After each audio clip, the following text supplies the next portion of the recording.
What's good, everyone? OJ here. Welcome back to another video. Today we've got some awesome information for you guys, so let's go ahead and get right into it. And we're starting off with the Nintendo Switch sales. So recently on the channel we covered how the Nintendo Switch was the best selling system here in the US MPD sales 24 straight months in a row. That is a record, over 1.35 million systems sold. But how are things doing over in Europe when it comes to November? Many felt that the PlayStation 5 could outsell the Nintendo Switch there, but that doesn't seem to be the case. However, Sony had a fantastic debut worldwide when it comes to sales, but we did get some more information on this. So we have an analyst out there, Mr. Christopher Dring. He has some sales info and data on what went down in Europe for November. So across Europe and Australia, the Nintendo Switch was the #1 selling games console in November,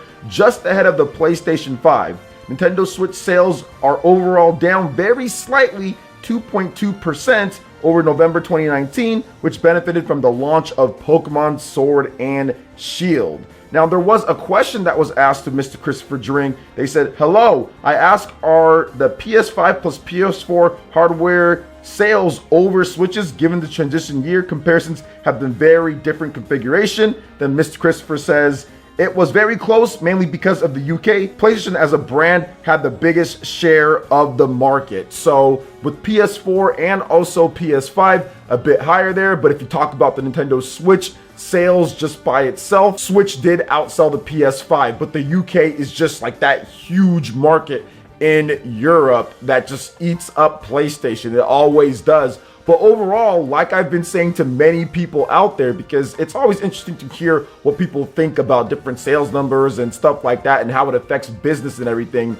But Nintendo's biggest market, it's not the UK and Europe. There's other markets in Europe that are very, very like good for Nintendo. So France and Spain, places like that where we don't get the weekly sales numbers or we don't really hear too much about. Because you would have thought, based off of everyone just talking about the UK, that the Nintendo Switch would probably not sell the most in Europe because people just talk about that market the most.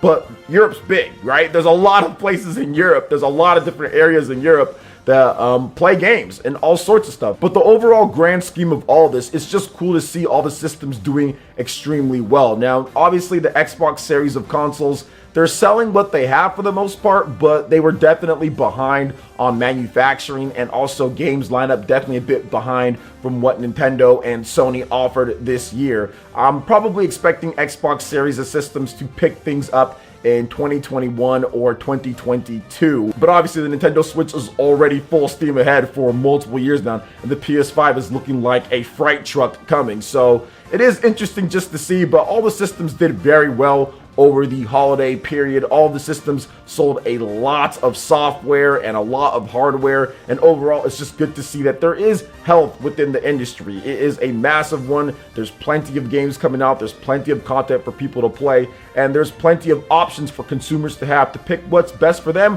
or to pick all of them if they can. So what are you guys' thoughts on the Nintendo Switch outselling the PlayStation 5 and Xbox series of systems in Europe and Australia? Let me know your thoughts in the comment section below. All right, and moving on to the next topic here. We do have a little bit of bad news when it comes to Persona 5 Strikers here in the West.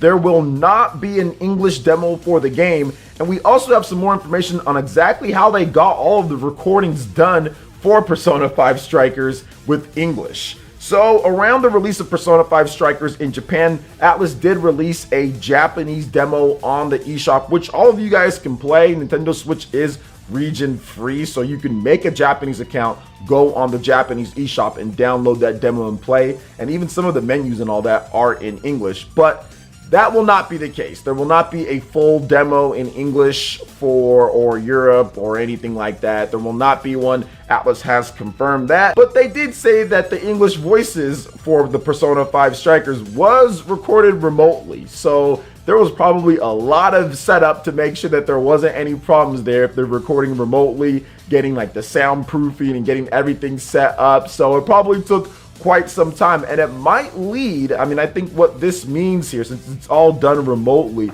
I think that really leads to believe that this game did have some coronavirus concerns in terms of how they wanted to get this game out. They probably wanted it a bit earlier, but the coronavirus kind of impacted what they were going to do here. So it makes complete sense, at least not complete sense, but it does make a bit more sense why this game took longer than what they wanted to do. They were probably thinking about, okay, is there going to be a demo? How are we going to record these voices? I mean, we have to do this and that. There's a lot of logistics when it comes to a game as high of quality of a Persona 5 Strikers, because this game, it's not just some type of small little spin-off. It's got a lot of dialogue. It's got a lot of scenes. It is a full-blown RPG, action RPG. So like, it's something that it's not as easy as people try to make it out to be online when it comes to the localizations and stuff. Now, yes, they did take a bit too long, and it would have been nice if it was earlier in the year or at least at the same time of the Japanese release. But I mean, it's just one of those things that Atlus is still a bit behind when it comes to that and their tech and how they do different things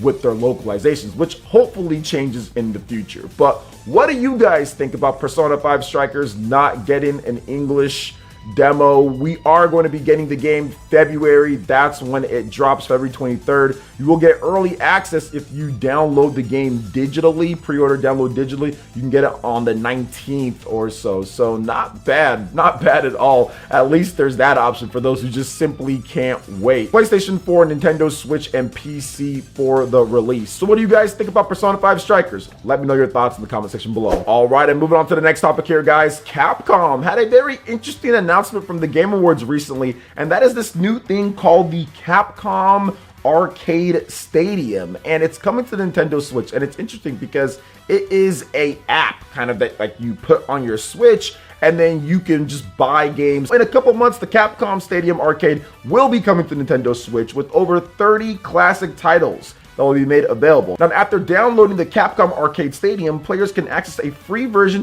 of 1943, The Battle of Midway. The standalone Ghosts and Goblins add-on can be purchased as well. Now, on top of that, fans can purchase different packs of Capcom Arcade classics spanning the decades. There are 3 in total, each containing 10 games. So we're gonna go over those 10 games. So we have Pack 1, that's the Dawn of the Arcade, 84 and 88. You have Vulgus Pirate Ship Higemaru, 1942, Commando Section Z, Tatakai no Banka, Legendary Wings, Bionic Commando, Forgotten Worlds, Ghouls and Ghosts. Then you have Pack 2, Arcade Revolution, 89-92, Strider Dynasty Wars, Final Fight, 1941 Counterattack, Senjo no Okami 2, Mega Twins, Carrier Airwing, Street Fighter 2 The World Warrior, Captain Commando, Barth Operation Thunderstorm, and then last but definitely not least, you have Pack 3 Arcade Evolution from 92 to 01, Warriors of Fate, Street Fighter 2 Hyper Fighting, Super Street Fighter 2 Turbo,